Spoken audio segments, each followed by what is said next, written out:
Graça e paz, meus irmãos. Estamos ministrando um curso sobre as doutrinas da graça e hoje a gente vem falar um pouco sobre depravação total. Então, quando a gente fala depravação total, a primeira coisa que vem na nossa mente é justamente a coisa pornografia, que é o que a gente conhece hoje por depravação. Mas quando a gente utiliza essa palavra, a gente está se referindo à degradação, à corrupção. Então, essa doutrina ela vai falar de que o homem ele está totalmente corrompido devido ao pecado de Adão. Vamos ler alguns textos da Bíblia Sagrada. Lá em Gênesis, capítulo 2, verso 17, diz assim: E o Senhor Deus lhe deu esta ordem: de toda a árvore do jardim comerás livremente, mas da árvore do conhecimento do bem e do mal não comerás, porque no dia em que dela comeres, certamente morrerás. Isso está lá em Gênesis capítulo 2, verso 16 e o 17.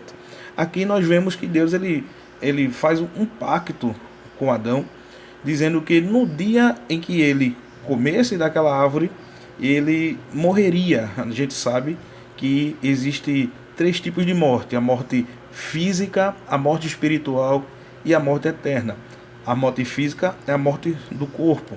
A morte espiritual é a separação do homem de Deus. Então, o homem separado de Deus, o homem que não crê em Jesus, ele está totalmente separado do Senhor.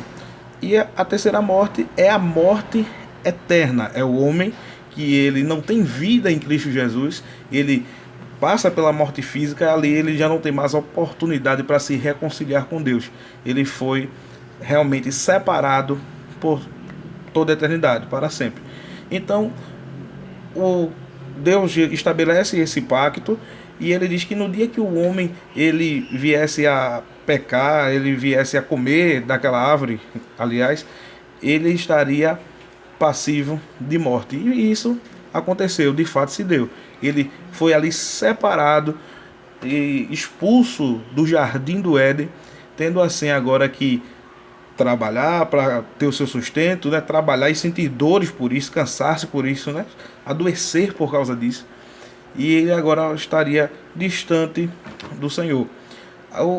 Em Gênesis capítulo 6, verso 5, diz assim: Viu o Senhor que a maldade do homem se havia multiplicado na terra, e que era continuamente mal todo o desígnio do seu coração. Depois que o homem ele é expulso do jardim do Éden, ele faz a sua descendência, ele tem filhos, a terra começa a se encher, mas agora o homem ele não está mais naquele estado de inocência como era no tempo do jardim. Agora toda a atitude do homem, todo o pensamento do homem, o ser do homem por inteiro, e agora ele está sofrendo a influência do pecado. Então o homem ele não tem mais aquela pureza natural, mas ele é acometido pela influência do pecado desde o seu nascimento. A gente vai ver isso em Salmos 51, o verso 5, que diz o salmista: Eu nasci na iniquidade e em pecado me concebeu a minha mãe. Ele tinha esse entendimento, ele reconhecia que desde o seu nascimento, já estava entranhado, fazia parte da sua natureza o pecado e a iniquidade, e ele usa esse argumento para pedir misericórdia a Deus, naquele conhecido salmo, de pedido de perdão, né? Ele pede que Deus não retire dele o Espírito. Meus irmãos, no livro de Romanos, carta de Paulo aos Romanos, capítulo 5, verso 12, também vai dizer o seguinte: Portanto, assim como por um só homem entrou um pecado no mundo, e pelo pecado a morte, assim também a morte passou a todos os homens, porque todos pecaram. O apóstolo Paulo, ele aponta Adão como sendo o responsável pela entrada do pecado no mundo, e através do erro dele, errando ele, erramos todos nós. Adão ele era uma figura representativa de toda a humanidade, ele era o nosso representante federal. Então, em tudo que ele erra, né, ele como sendo o nosso representante, toda a humanidade penou ou sofreu o impacto daquela sentença que é prevista lá em Gênesis 2 e 17, de que o homem morreria. Então, quando ele morre, todos nós morremos com ele. Ou seja, quando ele é separado de Deus, sendo expulso do jardim, todos nós fomos expulsos com ele. Todos nós fomos separados de Deus com ele. E o apóstolo Paulo ele reafirma isso no capítulo 5, porque no capítulo 3, verso 23, ele já tinha falado que todos pecaram e todos são carentes da glória de Deus, ou todos foram destituídos da glória de Deus, ou todos estão impedidos de ter acesso à glória de Deus. Então, nós vemos que desde o Gênesis, cada livro da Bíblia ele vai apontar esse estado caído do homem, mas aqui a gente falou de alguns versículos apenas porque a intenção aqui é que seja um resumo. Então, o que é que a gente viu até agora? Primeiro, que o Adão ele representava toda a humanidade e que pecando ele, também pecamos todos nós. E que de fato o homem morreu, o homem não tem condições de se chegar a Deus, porque de fato ele morre, ele está morto, a sua inocência ficou no Éden, ele agora está sendo afetado totalmente pelo pecado. Então é esse estado que a Bíblia apresenta, que a Bíblia mostra que estão aqueles que estão fora de Cristo, fora da verdade do Evangelho, aqueles que não creem no Evangelho, de fato, a Bíblia afirma, estão mortos nos seus pecados.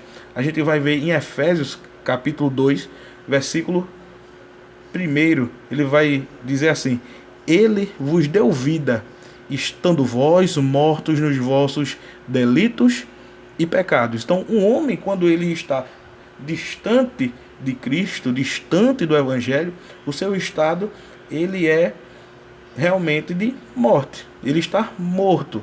Ele não tem independência sequer para pensar em Deus, se não for por uma ação divina. Ele não tem interesse pelo Evangelho. Ele não tem condições de viver a vida pautada na palavra do Senhor, porque realmente o pecado o afastou de Deus. Não só o seu próprio pecado, mas o pecado original que foi praticado por Adão. Então, irmãos, Deus ele nos acha mortos em delitos e pecados.